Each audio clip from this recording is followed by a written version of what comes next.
На сцені відбудеться особлива подія. Свій перший виступ дарує глядачам новостворений ансамбль «Оксамит». Кожен великий творчий шлях починається з першого кроку. І сьогодні ми маємо честь стати свідками народження нового колективу. Підтримуємо наших артистів щирими оплесками та побажаємо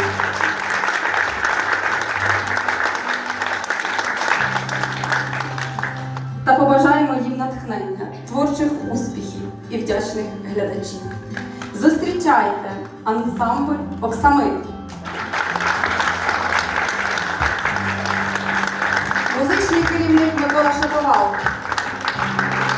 художній керівник Тетяна Чайка із піснею «Це не моя».